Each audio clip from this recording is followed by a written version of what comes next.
Hi there, this is Dianne Hanks and I have a pretty exciting makeover session today. It's a new year, it's a new you, new goals, more changes, woohoo! You know, there gets to be a point when the holidays are but a memory and now you get to look at the future. And one thing that is for sure about the future is that there will be changes. Change is inevitable. Change is the only thing that remains constant. How about that for a dichotomy? And it's very exciting to be able to live with intent and make the kind of changes that you want to. I will attach to this particular tutorial another one I did about priorities and time, and I do hope you take the time to link over to that and watch the special video that's in the more info box about First Things First by Stephen Covey. He has been such an influence on my life about making sure that the things that matter most don't get muddied with the things that matter least. And this is a great time to take a little step back and get out your new calendar, and it's very interesting when you say, what do I want to have happen this year? I get to pick. And if you take a little piece of paper and you say to yourself, okay, what do I value? What do I value? Let me pick 10 things that I value. My faith, my family, my finances, my fun, my physical health.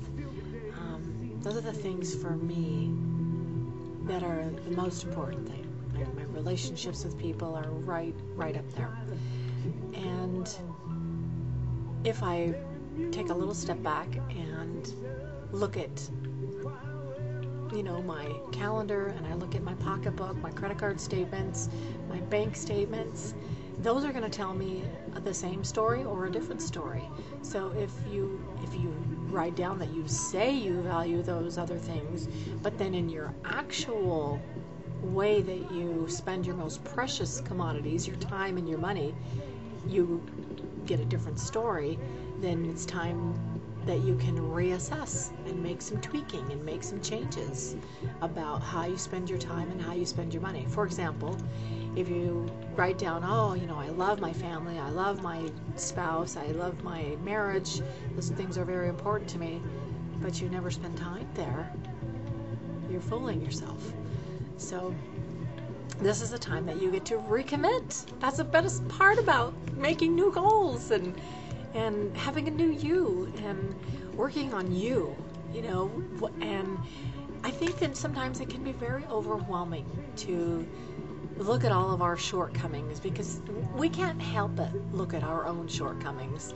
We live with ourselves every day. We know where we've sort of failed ourselves, but it's a new day, it's a new year, it's just great. It's just great. It's time to give yourself a break and realize, hey, I got another chance. And I'm really going to take advantage of this way to make a goal that will actually stick with you and make that kind of change in your life that you want to. I've done so many different workshops about time management and planning your schedule, and so I want to offer you one way that I have found that might be helpful to you, and I hope you get excited about it, because it is kind of fun to think about, and make it really doable so that it's not some big daunting thing. I like to, look at the whole, the social, emotional, the physical, the financial, the spiritual, and that sort of thing as a whole. There's not any of you that's untouched, that you are living in harmony with all of those things. So it's a great time to take maybe 3 things that you really would like to focus on. Just pick 3, one in each of those areas, and just focus on 90 days. If you can do anything for 90 days, and then you can I call it running to the end of that street, and then you can see to the end of the next street, and then to the end of the next street. And naturally your capacity to expand yourself and to continue to increase your abilities to continue being more of who you can be it's just little baby steps, increments, increments. So be patient with yourself and set little 90-day goals, and that's something that you can really stick with. So let's say, for example, you say, well, I'd like to be more spiritual, and so I want to read the Bible every day. And reading the Bible every day, okay, that's not a very specific goal. It really isn't. Because the day's going to go by, and then another day, and then another day, and another day, and another day. And then a week goes by, and a month goes by, and you haven't read the Bible in a day. So it might be better to kind of look and say, I'd like to read Matthew, Mark, Luke, and John before the end of March. And then you can look at it and say, okay, what does that mean? 5 minutes a day? 2 pages a day? Whatever that means for you, if that's a goal that you have to be more spiritual. Maybe you want to make sure that you pray every morning and you pray every night.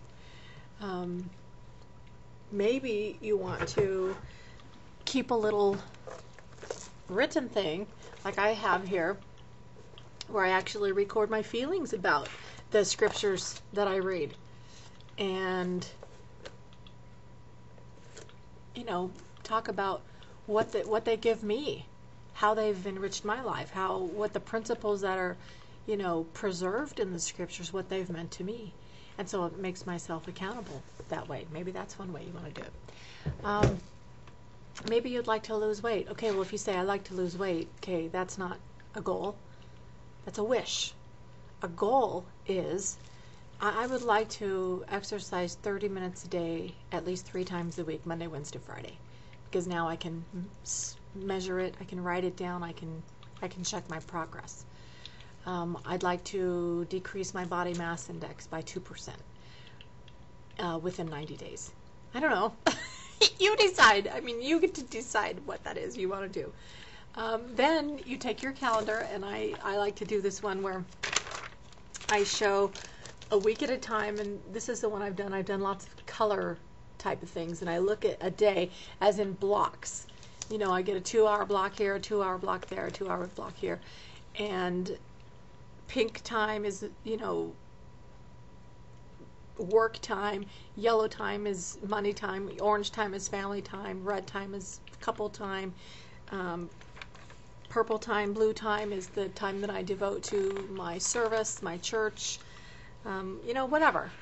But I like to use those colors so that I can look at any given week and say, okay, I'm getting pretty heavy on this. I need to take a little step back and make sure that the things that matter most aren't getting behind things that matter least. I remember a lady one time. I used to volunteer in my kids' schools a lot, and I was teaching the picture person art classes, and I used to go into my kids' classes and help them read and do all kinds of things like that as a mom. And the lady at the office, she said, "Oh, Diane, we just know you want to count the box tops for education." And I said, "No, Diane doesn't want to count the box tops for education, because Diane learned that there's never an end to good causes, but there is an end to Diane." And she just looked at me and went, "Oh, I'm going to use that." And I wasn't snotty or ungracious. I just, there's a limit to you. There's only so much time in a day. There's only so much energy you have. And do you really want to spend it doing things that are not in harmony with your values, your goals? Because people will take from you, and they'll take from you, and they'll take from you. And when you start feeling resentful, it's because you've allowed it, because it's not in harmony with your own values.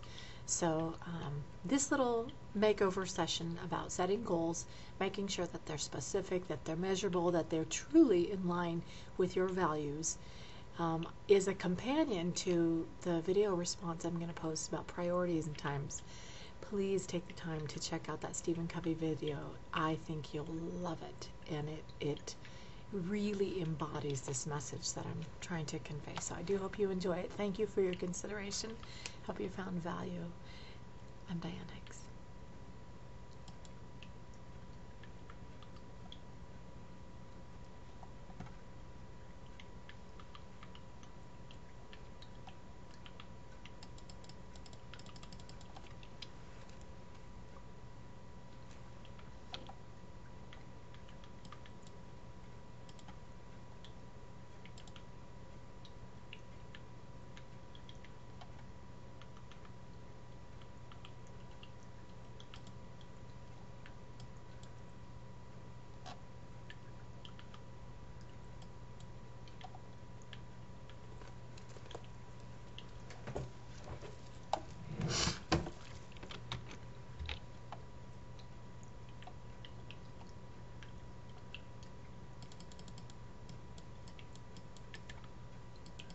I can't stop this from recording my computer.